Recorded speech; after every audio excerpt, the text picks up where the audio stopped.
How to cut a sewing pattern out of fabric. Before we ever sit down at the sewing machine, one of the most important steps happens right here, and it's cutting our pattern pieces from fabric. If you're new to sewing, it can feel intimidating to make that first cut. This is a part you don't want to rush, and the more you do it, you're going to get more comfortable with cutting. Taking your time here really does set you up for success later. So for this video, I'm going to keep things simple and show the process using very basic tools, just fabric scissors and pins. I'm cutting on a large table with a cutting mat on top, which helps keep everything flat, but you don't need a cutting mat, rotary cutter, or pattern weights to get started. You can use your kitchen table, or even better yet, a flat surface on the floor if you have wood floors or vinyl, something that is just really flat. I always recommend practicing with thrifted fabric, inexpensive muslin, or even an old bed sheet.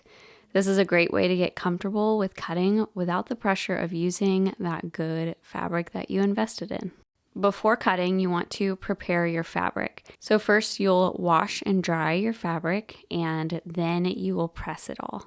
If you sew all of your pattern pieces together before washing and drying your fabric, you may have missed some shrinkage that was in that fabric, and it can distort your piece later on and mess up all of your hard work. So just take the time now to prepare your fabric well, and you will thank yourself later.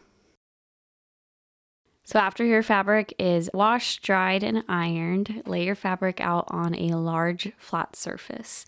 You'll either fold this or unfold it, depending on what your pattern instructions call for. Most fabrics have a right side and a wrong side, and your pattern instructions will usually tell you which side should be face up when you cut. Usually you cut it with the right side facing up, and if you are cutting with a linen or a woven fabric that doesn't have a distinct right side, I recommend just grabbing a pen or a water-soluble pen or chalk to mark the side that you're going to be using as the right side. And that will just be an easy reference to finding the right side.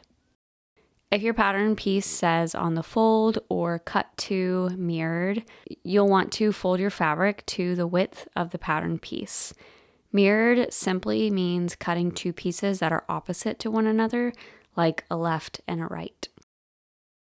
The selvage edge is the finished edge of the fabric, and it's good to know where the selvage edge is so you can find the natural grain line of the fabric. The grain line arrow on your pattern should run parallel to the selvage. Keeping your pieces aligned with the grain ensures your garment will hang and wear correctly. This is very important if you are sewing clothing or something that has a drape to it. A helpful trick that I like to do is place a pin through the grain line arrow to line it up visually with the fabric's grain.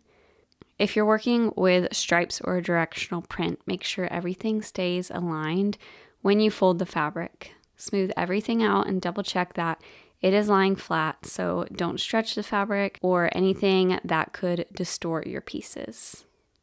So once your fabric is ready, place your pattern pieces on top. Take a moment to arrange everything before cutting. You want to make sure that the pieces fit and the grain line is straight, nothing is twisted or stretched. This is a great place to double check your work before making that cut. So in this video, you'll see that I'm cutting one piece at a time because that's my personal preference and kind of just how my brain works. But I do recommend laying out all of your pattern pieces first to ensure you have enough fabric. Most patterns include a cutting layout that can help guide you so that if you find a little tricky section where it seems like you don't have a lot of fabric, it may show you a way to lay out the pattern piece to make sure that you can use all of your fabric and not waste anything. So now is the time to secure the pattern. So on most of these pieces, I'm cutting them on the fold because that is what the pattern calls for. And you want to make sure that the folded edge is just lined up to the folded fabric. And if my pattern piece is facing the opposite direction, I just turn it over when I cut. And it's going to make sure that the fabric is in the right direction as well as the pattern piece. You can use pens or pattern weights, and these can be washers from the hardware store or even a small household object. Just use whatever you have on hand. I personally prefer pins because they keep the pattern attached to the fabric and help me stay organized. As you sew more, you'll find what works best for you and what your preference is.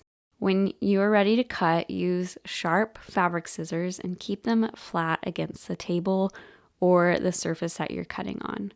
Cut slowly and carefully, making long cuts, following the pattern edge.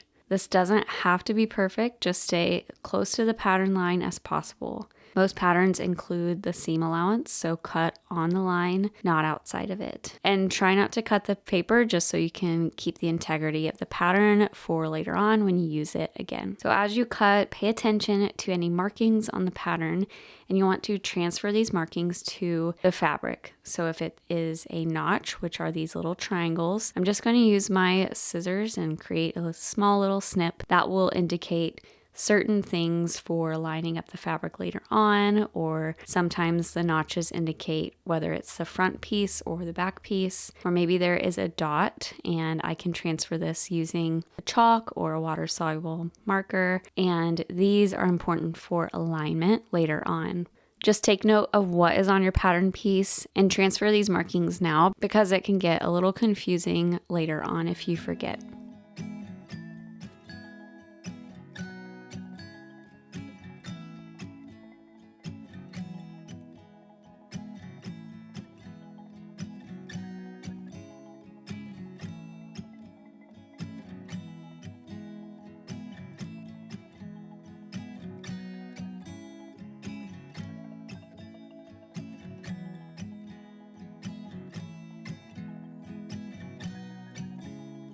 I like to cut my smaller pieces last, like a collar. I like to use leftover areas of fabric. And if you need to mark anything, I like to use a piece of tape and just write on the tape a detail about the pattern piece, and I can remove this later on, and it keeps me organized. Once all your pieces are cut, stack them neatly and double check that you've cut the correct number of each piece, and make sure if you have interfacing to cut or a lining fabric that you need to cut. Sometimes I miscalculate and forget that I'm making a lined piece, so I need 4 pieces instead of 2. So now is a great time to double check all of your pattern pieces. Don't forget to save all of your fabric scraps because there is so much that you can do with these small pieces. So that is it. You've just completed one of the most important steps of sewing, and that is cutting out your fabric pieces. So from here, you can move on to your instructions and begin sewing. Like I said earlier, it can be intimidating to cut from fabric, so the more that you do it, the less intimidating it becomes, and it becomes more like second nature. But it is good to always look twice, double check before making that cut to preserve your fabric.